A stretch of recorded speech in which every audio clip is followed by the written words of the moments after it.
Welcome to the Cozy Little Library today with your Clean Reads Book Buddy. Today I'm sharing 19 clean spring book recommendations. Wow! And doing a fun book tag about spring and all the cozy spring books.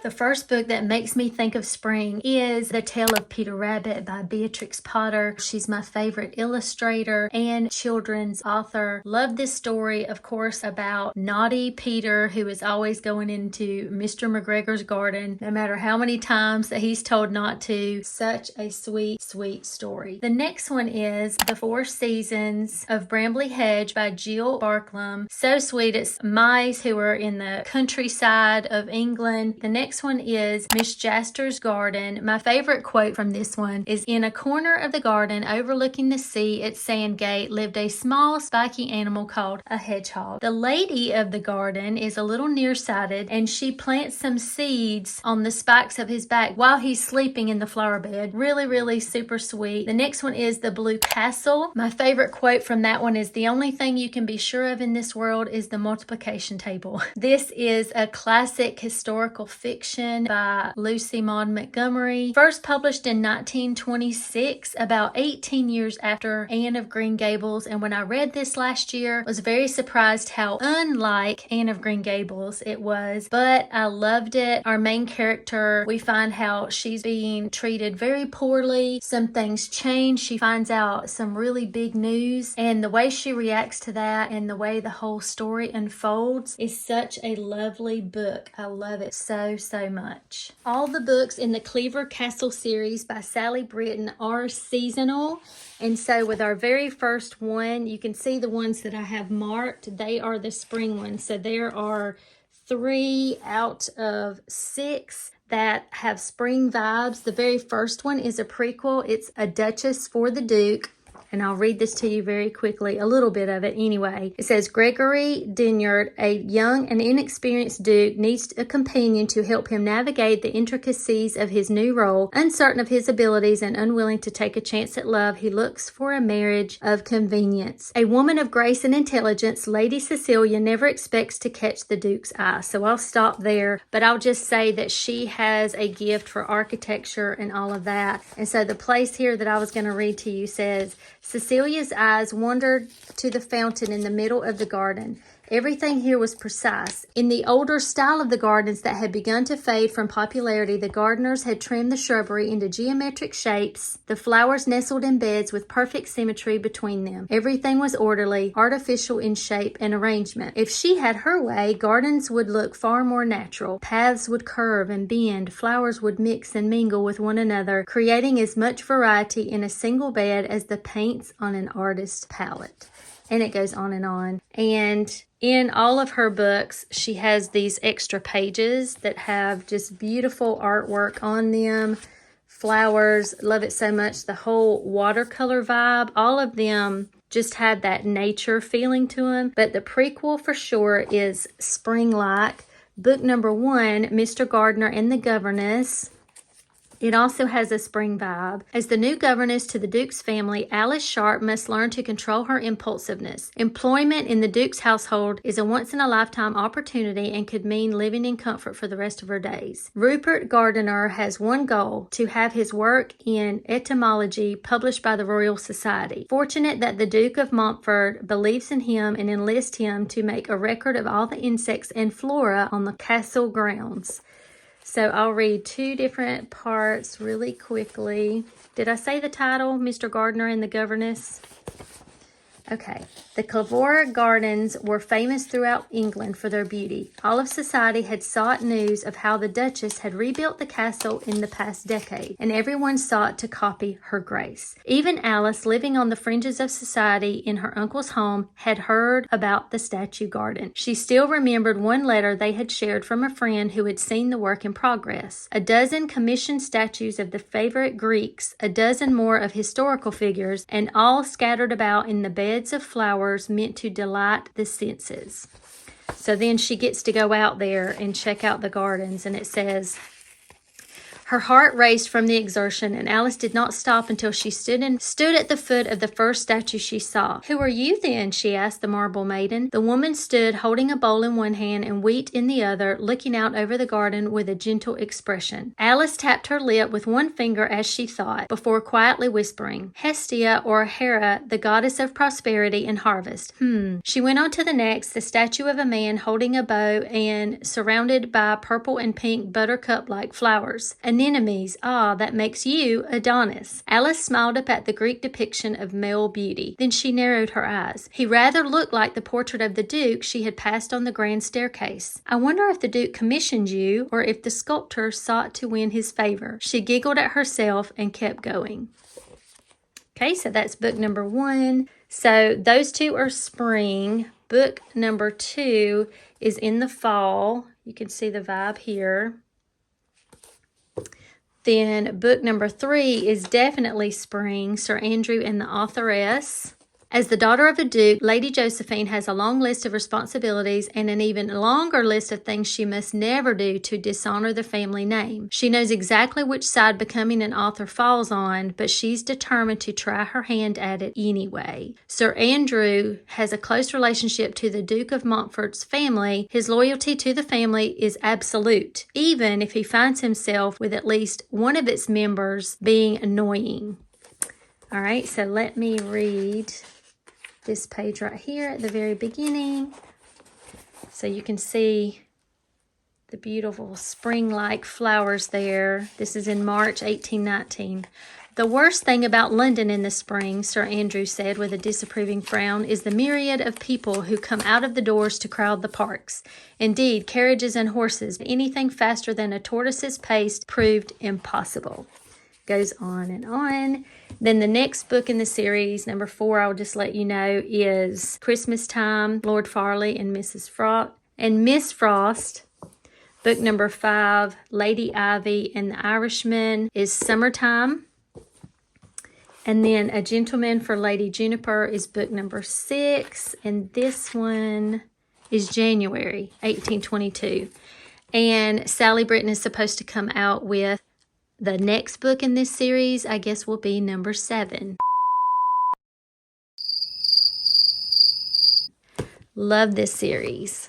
The Earl Next Door by Ashtyn Newbold. This is a sweet Regency rom-com. So funny. The tagline is "One available house, one pesky Earl, and 1 month to get him out." So cute. You can see by the cover how springy it is. It's the beginning of the season in London in the spring, and there are 2 sisters. Something happens. It's really funny, but one of the girls is trying to speak up and help this gentleman who has a situation with his clothing, but it's misconstrued and twisted by one lady who writes the Regency gossip papers. So the very beginning of the book is this lady making the one sister look bad for what happened. So the girls escape to Bath and they rent a house, and they have plans for who's going to stay at the other house. One of the sisters does, but that doesn't work out, and this Earl shows up, and it's a lot of mixed up things happen. Really funny, really cute. Enjoyed it. Of course, The Secret Garden by Frances Hodgson Burnett. Of course, about the secret garden, the secret gate, and the secret key, and the birds, the flowers, all the things. I'm going to read you a little part here. They drew their chair under the plum tree, which was snow white with blossoms and musical with bees. It was like a king's canopy, a fairy king's. There were flowering cherry trees near to apple trees, whose buds were pink and white, and here and there one had burst open wide. Between the blossoming branches of the canopy, bits of blue sky looked down like wonderful eyes. Love it. Weenie the Pooh by A.A. Milne always makes me think of spring because of the cottagecore kind of illustrations. Love it. The friends frolicking through the 100-acre wood.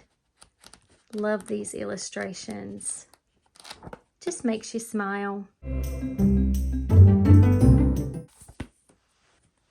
Second Impressions by Pepper Basham. This is a sweet, clean, contemporary romance, a Jane Austen inspired novella. You can see how short it is there, but super cute. Nora Simeon is a Jane Austen nut. After years of putting her dreams on hold, she's given the opportunity to attend the Jane Austen Festival in Bath, England, but a brooding American businessman threats to upend her once-in-a-lifetime opportunity. I'll read you a short little part. The walled-in garden welcomed her, encouraging her to release her birthday tension to the cheerful hues and brilliance of late spring bouquets. Oh, how she loved the myriad of colors bursting from her little sanctuary, pouring over the lush ground cover and aged stone with the touch of vibrancy. This was her place, always had been, the one realm in her world that fed her love for England and Austen and everything daydreaming. So cute. The Courage of Sarah Noble by Alice Dalgliesh. In 1707, young Sarah Noble and her father traveled through the wilderness to build a new home for their family. Keep up your courage, Sarah Noble, her mother had always said, but Sarah found that it was not always easy to feel brave inside. And for chapter 1 here, you see the cool illustration there. Night in the forest. Sarah lay on a quilt under a tree. The darkness was all around her, but through the branches she could see one bright star. It was comfortable to look at. The spring night was cold, and Sarah drew her warm cloak close. That was comfortable, too. She thought of how her mother had put it around her the day she and her father started out on this long, hard journey. You can see it's really short, but very good.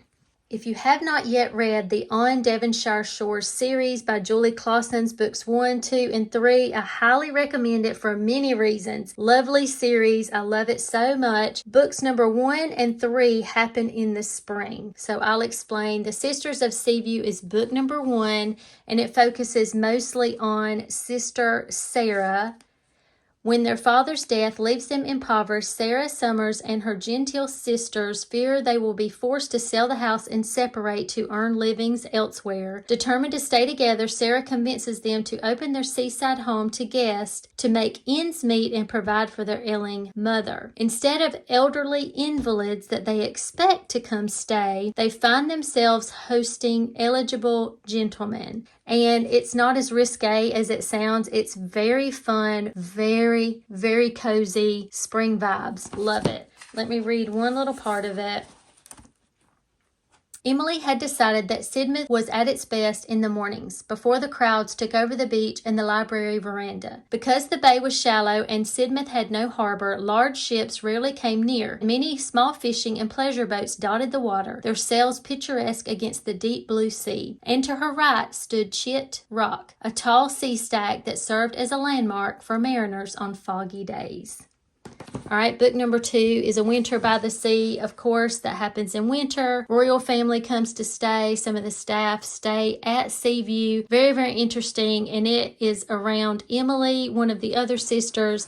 And then book number 3 starts in March. And it is about the eldest sister, Claire. She is disgraced, and she's been living in exile as a companion to a stern great aunt. About to lose her place there, she has to figure out what to do. So she comes to Sidmouth, where all of the other sisters and her mom are. When she meets the handsome, secretive proprietor, she wonders what he's hiding and if he's any more trustworthy than the nobleman who betrayed her years ago. Very, very atmospheric, very lovely. Let me read you a little bit of this one. Sarah Summers stepped into Seaview's veranda to shake out her broom, then paused to breathe in the fresh air of the beautiful Devonshire morning. She glanced toward the gray-blue sea to the south and then to the west, where a sea of yellow daffodils was beginning to fade on the hillside, soon to be replaced by red poppies, orange lilies, and perhaps even purple-crowned thistles, which grew wild there. So that is Sarah, because it is about Claire, but it does go back to the sisters that are in Sidmouth and back and forth. So it's like when you get to book 3, you're so happy to go back and visit this cozy. It's kind of like a bed and breakfast of Regency era. And you visit people that you've known in these 2 books, and it is just lovely. Highly recommend. I'm excited to finally get to talk about this book because I'm behind on my wrap-ups. I have not shared February, March, nor April. This one I read in April. It is my first Laura Frantz, and I am so impressed and obsessed with this author, with this book. It's Colonial America, which is my favorite. Love this book so much. Happens in 1775 in the spring is when it starts. It is the eve of a new age of freedom in the colonies, but can a proper English lady dare hope for her own independence? So Lady Elizabeth Lawson, she's the daughter of a British lieutenant governor of the Virginia colony. This starts out, most of it, at the beginning anyway, most of it happens in Colonial Williamsburg, which is so wonderful. She's about to get married and it's going to be to an advantage for both families, but her betrothed is a rake. Though her own life seems in order, Colonial Williamsburg is a powder keg on the verge of exploding, and her fiance's cousin, Noble Reinault, carries the flame of revolution in his heart. That's all I'm going to say about that, but I will read you just a little bit here, and then I'll save the rest of the review for later. But I'm just showing you that it starts May 1775. Elizabeth took a breath, breaking an intense hour of concentration. Raising her gaze, she looked out fine English glass onto the world of vivid greens broken by colorful splashes of blossoms. Elizabeth's favorites, butter yellow roses and pale pink peonies, danced in the wind as it sighed around the townhouse's corners. Nearly summer at last. 'Twas nearly her wedding day. Love this book so much. More details to come, but highly recommend.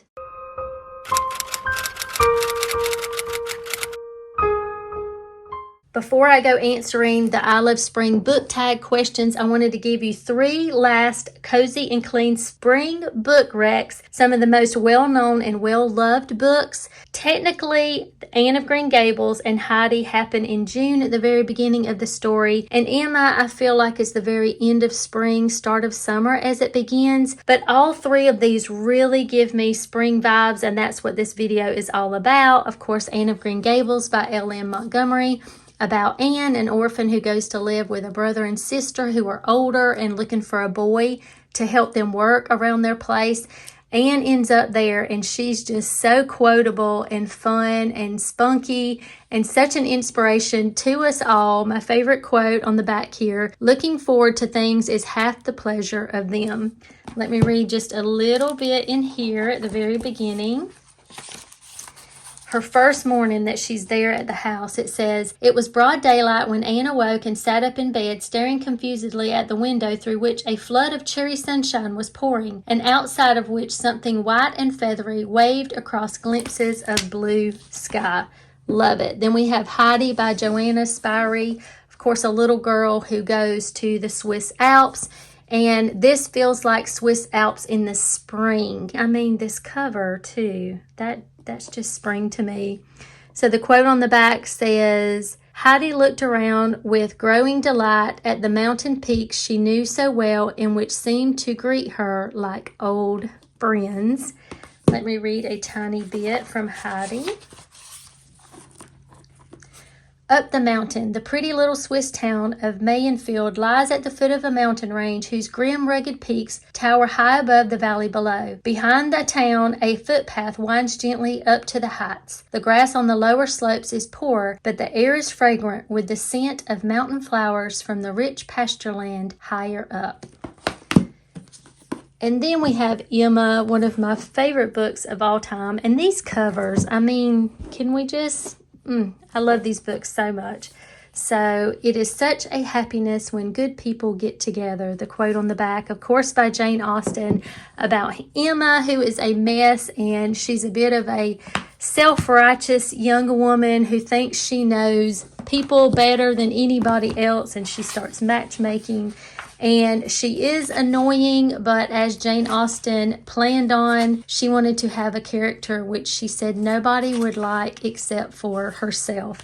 But I just love this book so much. Emma Woodhouse, handsome, clever, and rich, with a comfortable home and happy disposition, seemed to unite some of the best blessings of existence, and had lived nearly 21 years in the world with very little to distress or vex her. The first words of the novel, I love it so much, so highly recommend Emma, Heidi, and Anne of Green Gables as well. I believe that's 19 books in all to add to your cozy spring reading TBR. Now let's get on to the I Love Spring book tag. Okay, let's answer these fun questions of the I Love Spring book tag. I was tagged by Lindsay from BFCG and Morgan from Morgan's Endless Bookshelf. Love y'all. Thank y'all for tagging me. I'm very excited. Now, there are some other of you that have tagged me for book tags, and I am going to get to them, but this one was a little bit more timely, so I bumped it up to the top of the list. The original tag makers, Helen, the Book Owl, and My Secret Book Club. So I will link them in the description as well. Question number 1, how is spring where you live? At this point, we have been in spring for quite a bit. Still pretty perfect though. The mornings are kind of cool. March and April are perfection because there's still a nip in the air. Okay, number 2, most anticipated book releases this spring. A couple of these have already come out, but I'll just put them all on the screen. Klassen has a new one. Politano has a new one. Sally Britton has a new one. And Shannon Dunlap has a new one coming out. Question number 3, show us a book cover that makes you think of spring. I would say the 3 that I have right there showing, Emma, Heidi, and Anne of Green Gables. I love those covers and they just give me all the spring vibes. Number 4, where are you going to read this spring? I read here in the cozy little library. You can see my cozy chair right there in front of the fireplace. Of course, I have my lanterns on all the time. And when I need a blanket, I just curl up in that chair. I love it. I also love to read outside in the garden in a couple different places. Number 5, find a book cover with the sun on it, which is harder than you think it would be, but here we go. Yes, it's the sunset, but see the sun right there? Love it, so pretty. The Steadfast Heart by Arlene Hawks. This is book number 3, I think, technically, in the Forever After series, which are clean fairy tale retellings, but they're all standalone. But yes, love that cover. What are your favorite spring reads for number 6? I just gave y'all 19 of my favorite cozy and clean spring book recommendations, starting with my first thought always goes to Beatrix Potter. God help me, I do love it so. Number 7, find a book with many different colors on it, and I'm going to go with this one, Sense and Sensibility by Jane Austen, the Puffins in Bloom version. Yeah, look at all those colors. We've got dark blue, we've got mossy green, a different colored green, bright pink, yellow. I also have this one. This is In the Shelter of Hollythorn House by Sarah E. Ladd. You've got the tan and the browns and the black, and then you have the flowers at the bottom, and it's got several different colors, red, pink, yellow, orange. Yeah, love it. Number 8, whom do you tag? I'm going to tag several because I think Lindsay said this was an older tag. So let's tag Novel Idea, Reading in Darkness, Chrissy's Purple Library, Christy A. Cole, and Piles of Books. Trying to catch up, so don't give up on me. But if this was helpful, give me a spring flower emoji. I would love that. Until next time.